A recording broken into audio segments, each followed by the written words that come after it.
Do you know what day it is? It's Tuesday, and that could only mean one thing. It's another episode of Tutorial Tuesday.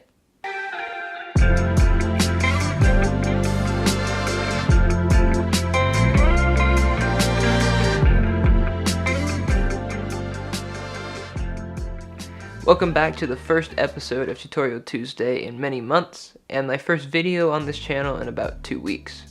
Today we are going to talk about how to take better firework photos, because the 4th of July is coming up, along with lots of summer festivals, and there's going to be a lot of fireworks. And I know that if you're like I was last year, I was searching online trying to figure out how to take good firework photos, because I'd never done it before. So I'm hoping this video will give you some tips and some tricks to get better firework photos, even for beginners. I took firework photos for the first time last year, and this is how they turned out. So if I was able to accomplish this on my first attempt at photographing fireworks, you can too. So the first thing you need to do is, of course, use a tripod. If you're trying to take a photo of fireworks or anything like that while holding the camera, you're going to get some shake. You can't keep your camera still. No matter how good you think you are at it, your camera is always going to move a little bit. And when you're photographing something like fireworks or water or anything that needs a longer exposure, it's not going to look very good if you don't have your camera on a tripod. That brings me to tip number 2. Use a remote. Even if your camera is on a tripod, if you push that shutter button, your camera is going to move a little bit. Even if you're careful, there's going to be a little movement, and that could ruin your photo. So you want to use a remote. I know that if you bought your camera, a lot of times it will come with a remote that you can set up. Or if you have a Canon like I do, you can actually use the Canon app that allows you to take a photo with your phone. Your phone acts as a remote. I'm actually going to show you that. But it's this app right here, Canon Camera Connect. And you just connect with it via Wi-Fi. And then once you've got it all set up with your camera, you use remote live view shooting. And your phone acts as a remote for your camera. You can see what your camera sees, so you don't have to be next to your camera. You can be looking at fireworks and just using your phone as the remote. So that's a must. Use a remote, use a tripod. Another thing that you need to do if you're going to photograph fireworks is shoot in RAW. Actually, scratch that, just shoot in RAW anytime, no matter what. If your camera is on anything other than RAW, change it. If it's taking photos as JPEGs, just please change it to RAW plus large, JPEG large, so you have both. The reason is because a RAW image file contains a lot more information than a standard JPEG file does. If you have a RAW file, you can actually import it into an advanced photo editor like Adobe Photoshop or Lightroom, and you can do so many more edits to that photo because it's a RAW file than if it was a JPEG. So if you have access to photo editors like that, shoot in RAW at all times.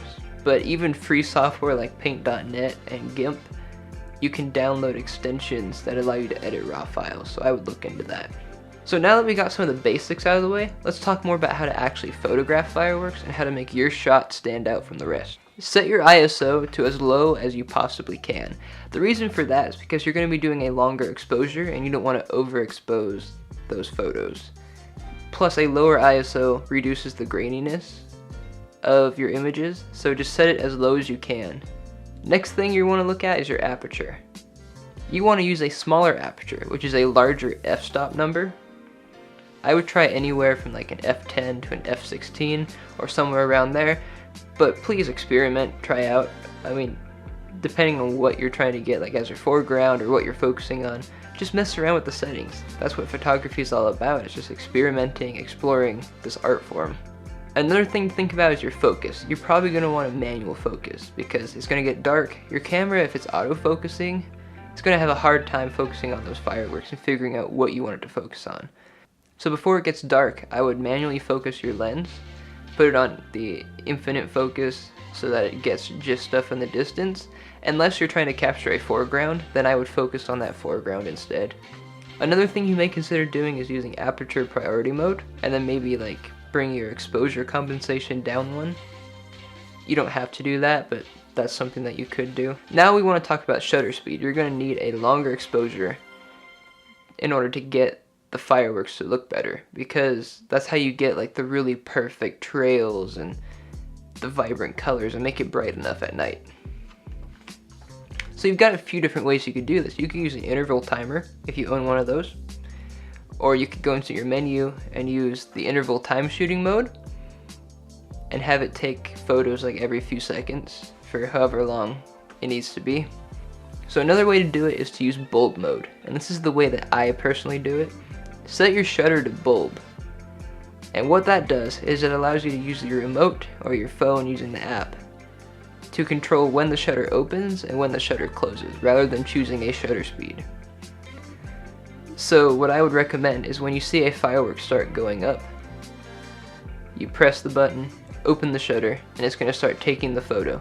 Then after it bursts, or if there's multiple bursts that you want to capture, as soon as it's done, close the shutter by hitting your remote again.